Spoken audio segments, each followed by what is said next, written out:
swinging 60s were at their peak. The Beatles were top of the charts. Sir Alec Douglas-Home was Britain's Prime Minister, and great train robber Ronnie Biggs had just gone on the run.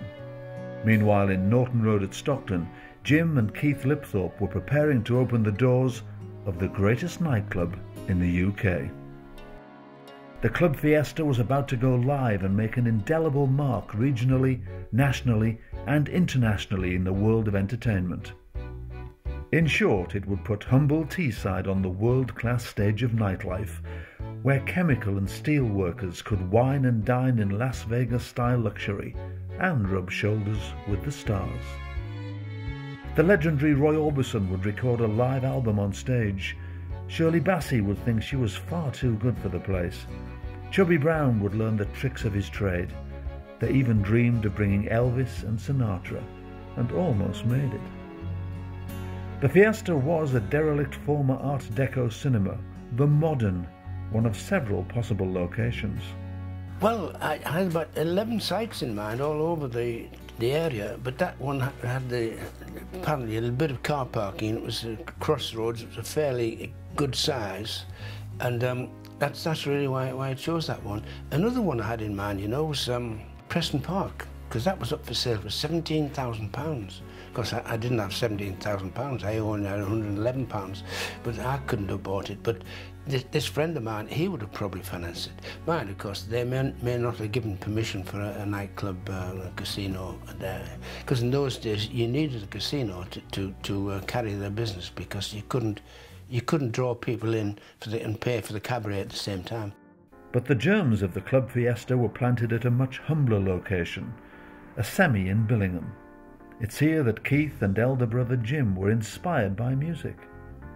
That was my father Jim and Uncle Keith's bedroom, and they used to listen to the radio, and they came across this fascinating music called jazz.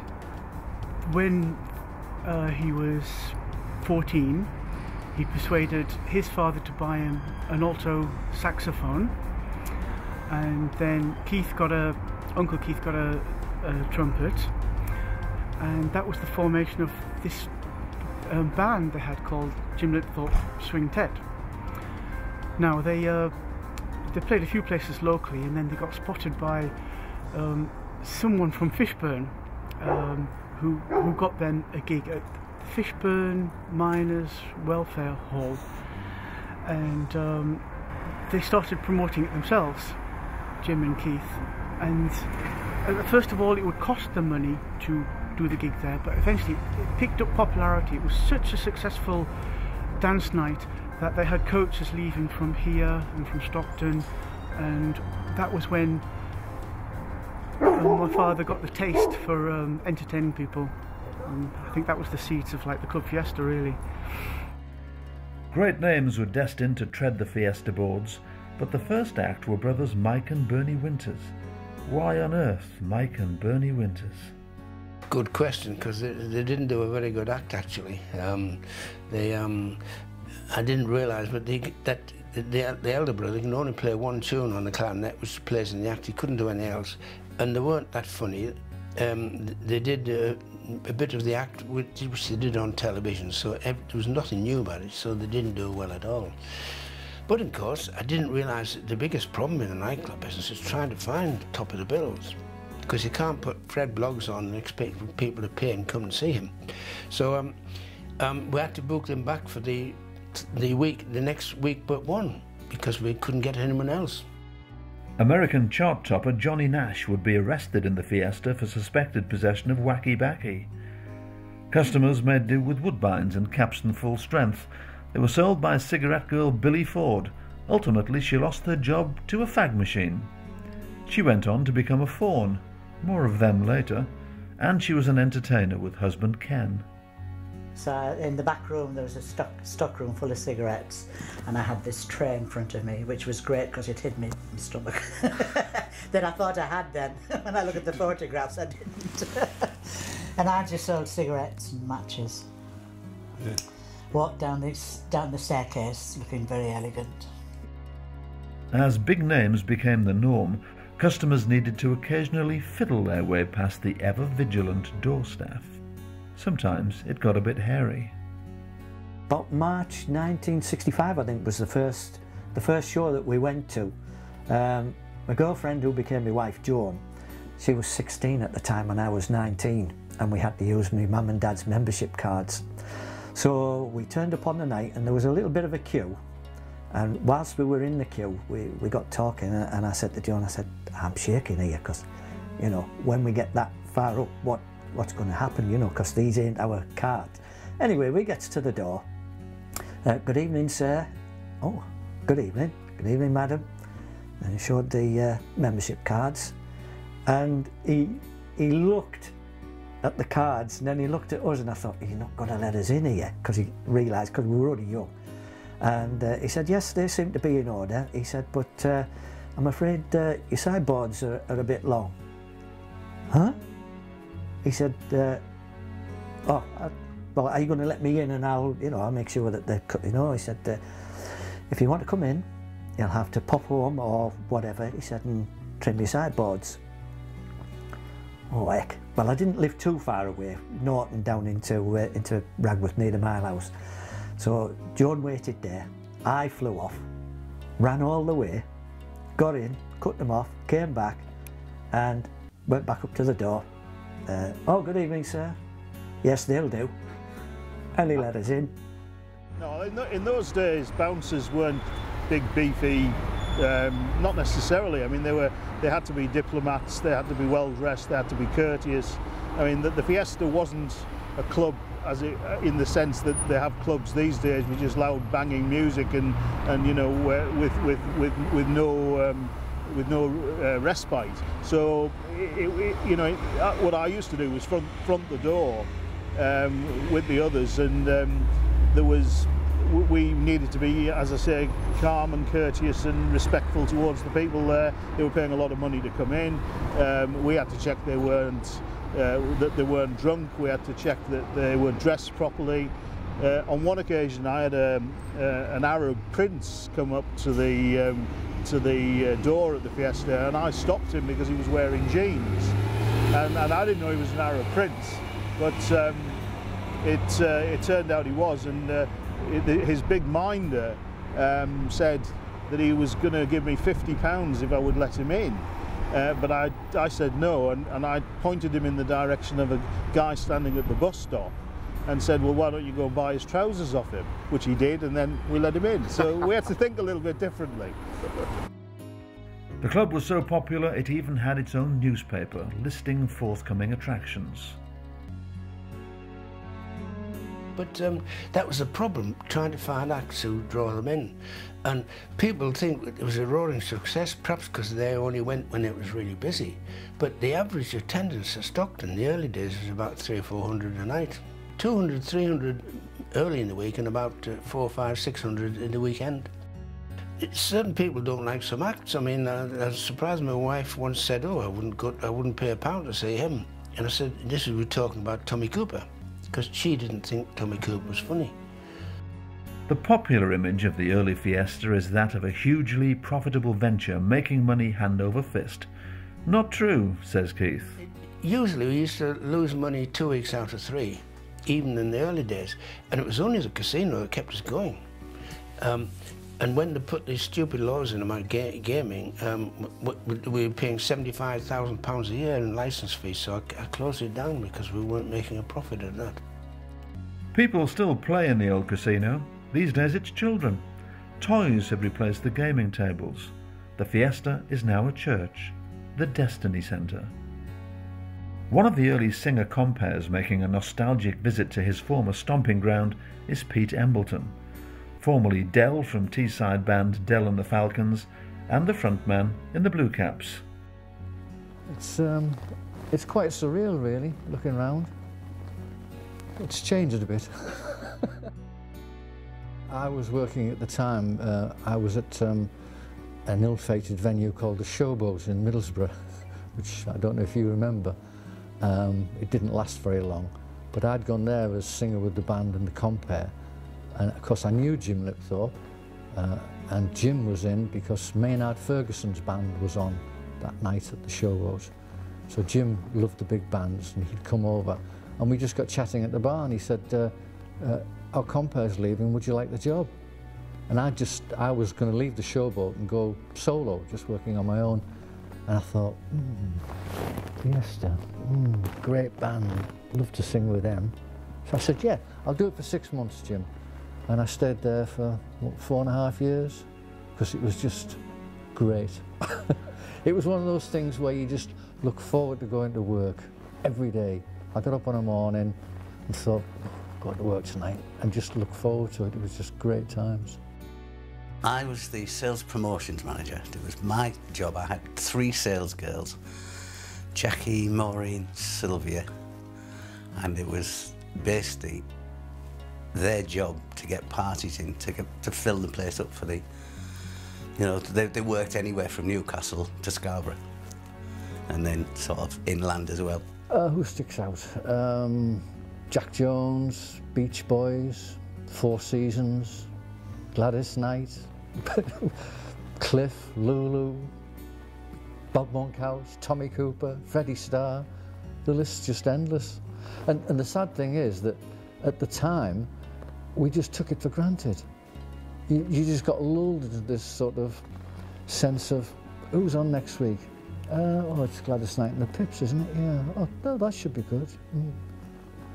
And I look back now and I think to myself, I wish I'd kept some sort of documentation of it, or photographs and things like that, but you didn't. You just, that was it. It was just... Mike and Bernie Winters, Al McCogan, Beverly Sisters, and Jim. I remember Jim saying to me, he said, do you think we might have just made this place a little bit too big? And then the book Dusty, and wham.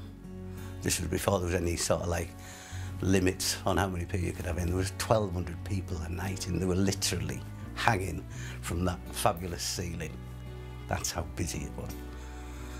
And it's then with Dusty, I mean, it was just what she at the part of her act, the end of her act, she used to do Shake, the old Sam Cooke thing, and we were sat at the front. She just dragged me up one night, and I danced with her. And then she made it happened every night after that. Then it happened again in the Dolce Vita in Newcastle, Greesborough Social Club, that was another one she did, and Mr. Smith's in Manchester, so it was quite good. Certain acts I've seen a lot of after the Fiesta days. When I was working solo, I'd bump into them, you know, and we'd have a laugh about the Fiesta days. I mean, Cannonball became great friends, and I did a couple of summer seasons with them, and, you know, got very fat, did a TV show with them. They always used to they always used to sarcastically call me Mr. Personality. Because I was never one to sort of come on stage and give it all this big, you know, I was sort of very, I suppose, laid back. Yes. And I had this terrible thing that if I didn't think an act was very good, I couldn't be false and come on stage and go, oh, they're fantastic, you know. And Bobby and Tommy used to laugh at me about that, and that was my nickname, because I'd sometimes come on and say, ladies and gentlemen, so-and-so, you know.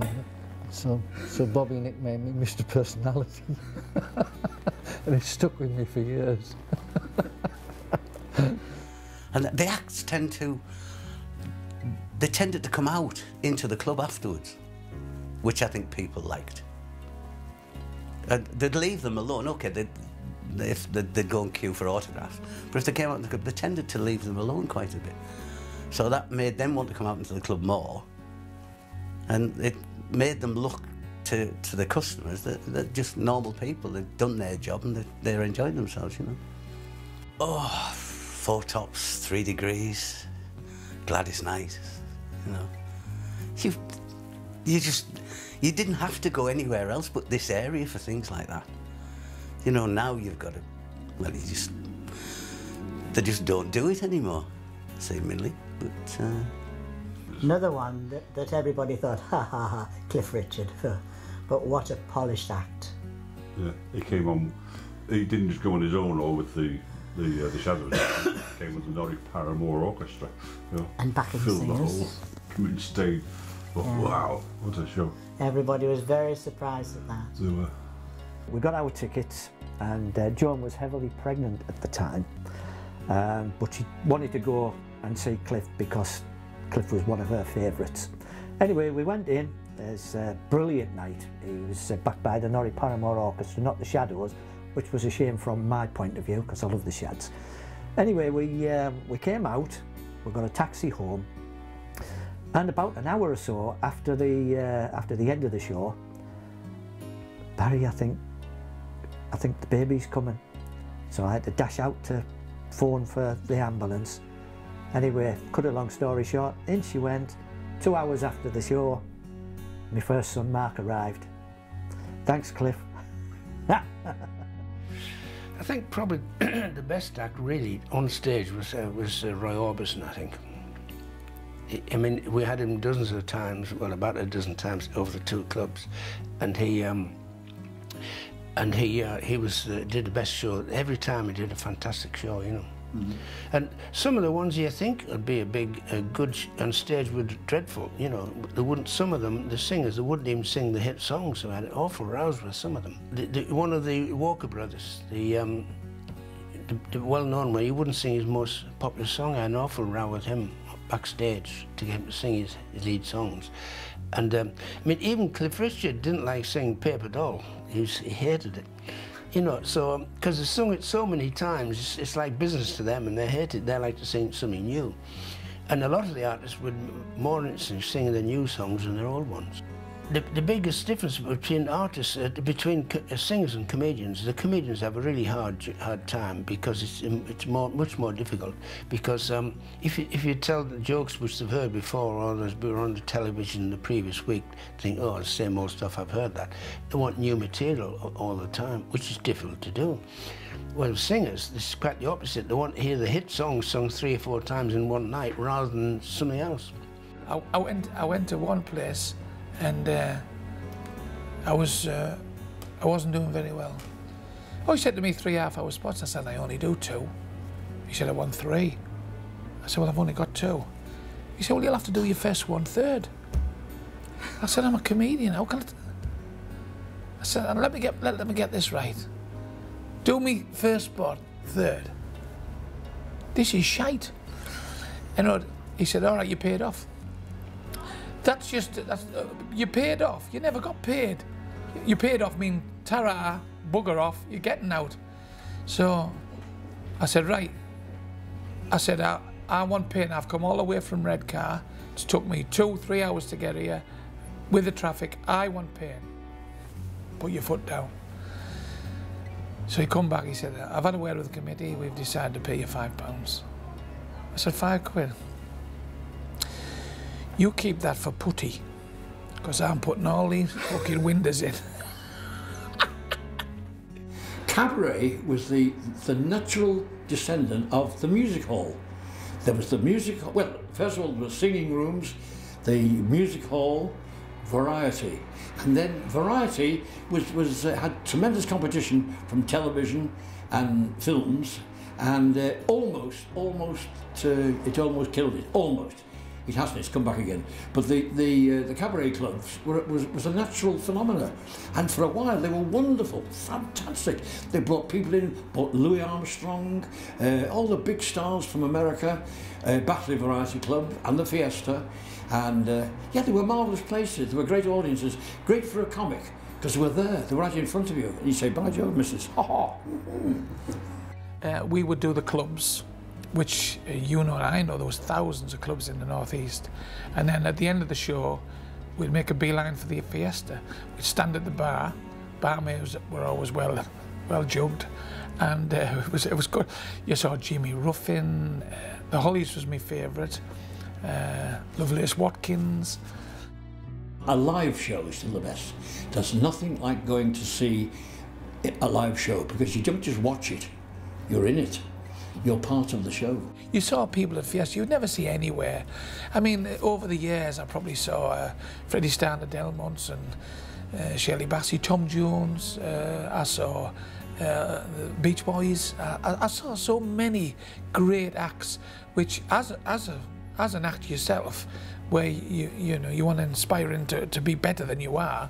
You know, I mean, Doddy's my favourite. When I saw Doddy, you know, I cried for an hour. He was so funny, and that was my sort of my goal. I want to be like that man there. You know, we all have heroes, and I just thought he was. And all the comics that used to come. Offstage, Chubby is one of the nicest, kindest, warm-hearted, generous man you'd ever wish to meet. He's a lovely, lovely man.